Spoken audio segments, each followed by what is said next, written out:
এক বক্সে প্রার্থীর ছবি সহ হ্যামার, অন্য বক্সে শুধুই না। এমন অদ্ভুত নিয়মে শুরু হওয়া বাংলাদেশের গণভোটের সফর আজ এসে ঠেকেছে সম্পূর্ণ নতুন এক শাসন ব্যবস্থার সংস্কারে। 1977 থেকে 2026 বাংলাদেশের রাজনীতির ভাগ্যাকাশে বদলে দেওয়া সেই 4টি ঐতিহাসিক গণভোট, যা কখনো ক্ষমতা টিকিয়ে রাখার হাতিয়ার হয়েছে, আবার কখনো সাধারণ মানুষের কণ্ঠস্বরে পরিণত হয়েছে। চলুন আজ টাইম ট্রাভেল করে ফিরে যাই বাংলাদেশের 4টি গণভোটের সেই মূল প্রেক্ষাপটে। আসসালামু আলাইকুম। গণতান্ত্রিক শাসন ব্যবস্থায় জনগণের সরাসরি মতামত প্রকাশের একটি অন্যতম শক্তিশালী মাধ্যম হলো গণভোট বা রেফারেন্ডাম। সাধারণ নির্বাচনে যেখানে প্রতিনিধি নির্বাচন করা হয়, সেখানে গণভোটে কোনো নির্দিষ্ট জাতীয় বা নীতিগত প্রশ্নে নাগরিকরা সরাসরি হ্যাঁ অথবা না ভোট দেন। বাংলাদেশের রাজনৈতিক ইতিহাসেও গণভোট একটি অত্যন্ত আলোচিত ও বিতর্কিত অধ্যায়। বাংলাদেশের সংবিধানের মূল সংস্করণে গণভোটের কোনো বিধান ছিল না, কিন্তু পরবর্তীতে বিশেষ রাজনৈতিক প্রেক্ষাপটে এটি যুক্ত হয় এবং দেশের ইতিহাসে মোট 4 বার গণভোট অনুষ্ঠিত হয়। ইতিহাসে যাওয়ার আগে আমাদের বুঝতে হবে বাংলাদেশের সংবিধানে গণভোট কিভাবে এলো। 1972 সালের মূল সংবিধানে গণভোটের কোনো অস্তিত্ব ছিল না।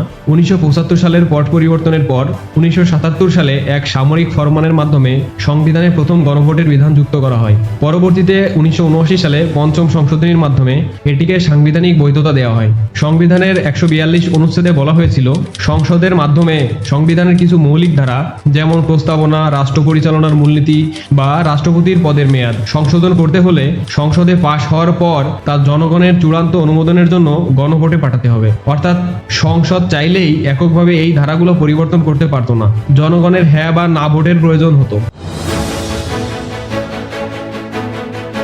আমাদের গল্পের শুরু 1975 সালের 15 আগস্টের পর। রাজনৈতিক পট পরিবর্তন ও চরম অস্থিরতার পর 1977 সালে দেশের রাষ্ট্রপতির দায়িত্ব নেন মেজর জেনারেল জিয়াউর রহমান। নিজের ক্ষমতার শাসনতান্ত্রিক বৈধতা নিশ্চিত করতে এবং তার গৃহীত নীতি ও কর্মসূচির প্রতি জনগণের সমর্থন আছে কিনা তা যাচাই করতে 1977 সালের 30 মে তিনি বাংলাদেশের ইতিহাসে প্রথম গণভোটের ডাক দেন। তখন গণভোটের প্রশ্নটি ছিল বেশ সরাসরি, আপনি কি রাষ্ট্রপতি মেজর জেনারেল জিয়াউর রহমানের প্রতি এবং তার দ্বারা গৃহীত নীতি ও কার্যক্রমের প্রতি আস্থাশীল? 1977 সালের 30 মে বাংলাদেশ প্রথম গণভোটের মুখোমুখি হয়। সরকারি ঘোষণা অনুযায়ী সারা দেশে 21,685টি কেন্দ্রে 30 মে সকাল 8টা থেকে বিকাল 5টা পর্যন্ত বিরতিহীনভাবে ভোট নেওয়া হয়। ওই সময় দেশে মোট ভোটার ছিলেন 3,84,00,000। সেই গণভোটে 88.1% মানুষ ভোট দিয়েছিলেন। এর মধ্যে হ্যাঁ ভোট পড়েছিল 98.9%, অন্যদিকে না ভোট পড়েছিল 1.1%। এই নির্বাচনের ম্যান্ডেটের পর জিয়াউর রহমান তার রাজনৈতিক দল বিএনপি গঠন করেন এবং দেশে বহুদলীয় রাজনীতির সূচনা ঘটে। 1981 সালে রাষ্ট্রপতি জিয়াউর রহমান হত্যাকাণ্ডের পর দেশের রাজনীতিতে আবারও সামরিক হস্তক্ষেপ ঘটে। 1982 সালে তৎকালীন সেনাপ্রধান লেফটেন্যান্ট জেনারেল এইচ.এম. এরশাদ রক্তপাতহীন এক অভ্যুত্থানের মাধ্যমে ক্ষমতা দখল করেন এবং নিজেকে প্রধান সামরিক আইন প্রশাসক ঘোষণা করেন। 1983 সালে তিনি রাষ্ট্রপতির পদ গ্রহণ করেন। 1985 সালের দিকে এরশাদ সরকারের বিরুদ্ধে দেশের মূল রাজনৈতিক দলগুলা আওয়ামী লীগ এবং বিএনপি জোট তীব্র আন্দোলন গড়ে তোলে। এই রাজনৈতিক চাপ এবং নিজের শাসনের বৈধতার সংকট কাটাতে প্রেসিডেন্ট এরশাদও জিয়াউর রহমানের পথ অনুসরণ করেন এবং গণভোটের ঘোষণা দেন। ভোটারদের প্রতি প্রশ্ন ছিল, আপনি কি প্রেসিডেন্ট আলহাজ লেফটেন্যান্ট জেনারেল হুসেইন মোহাম্মদ এরশাদের নীতি ও কর্মসূচির প্রতি আস্থা পোষণ করেন এবং তিনি দেশের সাধারণ নির্বাচন না হওয়া পর্যন্ত রাষ্ট্রপতি পদে বহাল থাকুন তা সমর্থন করেন? 1985 সালের 21 মার্চ, ঠিক 8 বছর পর দেশের ইতিহাসে দ্বিতীয়বার গণভোট অনুষ্ঠিত হয়। নির্বাচন কমিশনের তথ্য অনুযায়ী সেই গণভোটে ভোট পড়েছিল 72.2%। এর মধ্যে হ্যাঁ ভোট ছিল 94.5% এবং না ভোট ছিল 5.5%। এই গণভোটের মাধ্যমে সামরিক সরকার দেশে নিজেদের রাজনৈতিক বৈধতা প্রতিষ্ঠা করার চেষ্টা চালিয়েছিল, যদিও বিরোধী দলগুলা এই ভোটকে প্রশ্নবিদ্ধ করেছিল। 1990 সালের ডিসেম্বরে তীব্র গণ আন্দোলনের মুখে এরশাদ সরকারের পতন ঘটে। 1991 সালের শুরুতে একটি নিরপেক্ষ তত্ত্বাবধায়ক সরকারের অধীনে পঞ্চম জাতীয় সংসদ নির্বাচন অনুষ্ঠিত হয়, যেখানে বিএনপি জয়লাভ করে সরকার গঠন করে। বেগম খালেদা জিয়ার নেতৃত্বাধীন সরকার রাষ্ট্রপতির একক শাসন ব্যবস্থা থেকে বেরিয়ে পুনরায় সংসদীয় সরকার ব্যবস্থায় ফিরে যাওয়ার সিদ্ধান্ত নেয়। দীর্ঘ 16 বছরের রাষ্ট্রপতি শাসিত সরকার ব্যবস্থা থেকে প্রধানমন্ত্রী শাসিত সংসদীয় পদ্ধতির সরকার প্রতিষ্ঠার জন্য 1991 সালের 6 আগস্ট মধ্যরাতে সর্বসম্মতিক্রমে সংসদে বিল পাস হয়। এই সাংবিধানিক রূপান্তরের জন্য 1991 সালের 15 সেপ্টেম্বর বাংলাদেশে আয়োজিত হয় তৃতীয় গণভোট। ভোটারদের সামনে প্রশ্ন রাখা হয়েছিল, গণপ্রজাতন্ত্রী বাংলাদেশের সংবিধান দ্বাদশ সংশোধন বিল 1991-তে রাষ্ট্রপতির সম্মতি দেওয়া উচিত কি না।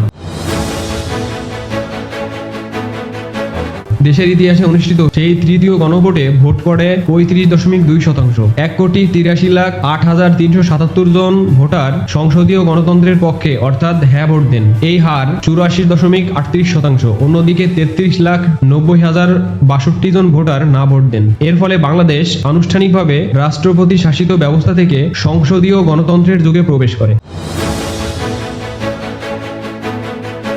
পরবর্তীতে পঞ্চদশ সংশোধনীর মাধ্যমে সংবিধান থেকে গণভোটের বিধানটি বাতিল করে দেওয়া হয়।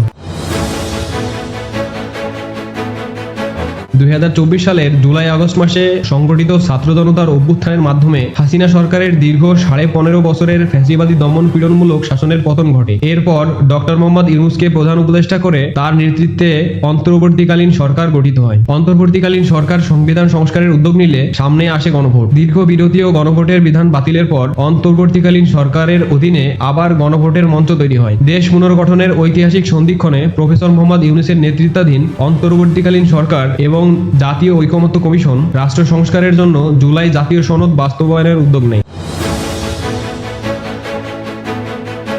ত্রয়োদশ জাতীয় সংসদ নির্বাচনের দিনই প্রথমবারের মতো জাতীয় সাংবিধানিক গণভোট অনুষ্ঠিত হয়। ভোটারদের সামনে 4টি মৌলিক প্রশ্ন রাখা হয়। 1 নম্বরে তত্ত্বাবধায়ক সরকার, নির্বাচন কমিশন ও সাংবিধানিক প্রতিষ্ঠান গঠন। 2 নম্বরে 100 সদস্যের উচ্চকক্ষ বা আপার হাউস প্রতিষ্ঠা। 3 নম্বরে 30টি মৌলিক সাংবিধানিক সংস্কার গ্রহণ। 4 নম্বরে রাজনৈতিক দলগুলোর দেওয়া প্রতিশ্রুতি অনুযায়ী সংস্কার বাস্তবায়ন। জুলাই অভ্যুত্থানের পর 2024 সালের 17 ডিসেম্বর ওই পঞ্চদশ সংশোধনী বাতিলের মামলায় হাইকোর্ট তত্ত্বাবধায়ক সরকার ফিরিয়ে আনার পাশাপাশি গণভোটও পুনর্বহাল করে রায় দেয়। সেই রায় কেউ চ্যালেঞ্জ না করায় গণভোট আয়োজনে তখন কোনো বাধা ছিল না। 2026 সালের 12 ফেব্রুয়ারি বাংলাদেশের একটি সাংবিধানিক গণভোট অনুষ্ঠিত হয়, যা একই দিনে অনুষ্ঠিত জাতীয় সংসদ নির্বাচনের সঙ্গে আয়োজিত হয়। সংসদীয় নির্বাচনের পাশাপাশি অনুষ্ঠিত এই গণভোটে প্রায় 61.1% ভোটার তাদের রায় প্রদান করেন। এর মধ্যে প্রায় 68.59% ভোটার হ্যাঁ ভোটের মাধ্যমে এই বৃহৎ সংস্কার প্যাকেজকে সমর্থন করেন। হ্যাঁ এর জয়ের ফলে নবনির্বাচিত সংসদ সাংবিধানিক সভা এর মতো ভূমিকা পালনের বাধ্যবাধকতা পায়। তবে পরিণতি বাস্তবায়নে বড় চ্যালেঞ্জ হিসেবে সামনে আসে বিতর্কিত ফ্রেমিং করা প্রশ্নগুলোর সুনির্দিষ্ট প্রয়োগ। জুলাই সনদের সাথে গণভোটের প্রশ্নগুলোর মেলবন্ধন নিয়ে রাজনৈতিক দলগুলোর মধ্যে ভিন্নমত বিতর্ক শুরু হয়, যার কারণে পরবর্তী সংসদে কোন কোন সংস্কার বাধ্যতামূলকভাবে পাশ হবে তা নিয়ে নানামুখী সমীকরণ তৈরি হয়। ইতিহাস ঘাটলে দেখা যায় বাংলাদেশে গণভোট কখনোই শুধু হ্যাঁ বা না নির্বাচনের সাধারণ ব্যালট ছিল না। কখনো সামরিক শাসনের বৈধতা, কখনো সংসদীয় ব্যবস্থায় ফিরে যাওয়া, আবার কখনো একেবারে মৌলিক রাষ্ট্র সংস্কারের মতো বড় বড় বাঁকে এই গণভোট ব্যবস্থার প্রয়োজন হয়েছে। গণভোটের মাধ্যমে প্রাপ্ত জনমত কাগজে কলমে বাস্তবায়িত হওয়া বা না হওয়া পুরোটাই নির্ভর করে রাজনৈতিক দলগুলোর সদিচ্ছা এবং সাংবিধানিক রূপরেখার উপর। তবে একথা নির্দ্বিধায় বলা যায়, জাতীয় গুরুত্বপূর্ণ সিদ্ধান্তে জনগণের সরাসরি মতামতের কোনো বিকল্প নেই। 2024 সালের গণঅভ্যুত্থানের পরে 2026 সালের 12 ফেব্রুয়ারি যে গণভোট অনুষ্ঠিত হয়, সেটার বাস্তবায়ন এখন পুরোটাই নির্ভর করছে বর্তমান বিএনপি সরকারের উপর। এখন বর্তমান বিএনপি সরকার এই গণভোটের সিদ্ধান্ত বা জনগণের রায়কে কতটা মূল্যায়ন করবে সেটাই এখন দেখার বিষয়। আমাদের আজকের ভিডিওটি আপনার কেমন লাগলো এবং সংবিধানে গণভোটের বিধান আবার ফিরিয়ে আনা উচিত কিনা তা কমেন্ট করে আমাদের জানান। ভিডিওটি ভালো লাগলে লাইক ও শেয়ার করতে ভুলবেন না। ধন্যবাদ। দেখা হবে পরের ভিডিওতে।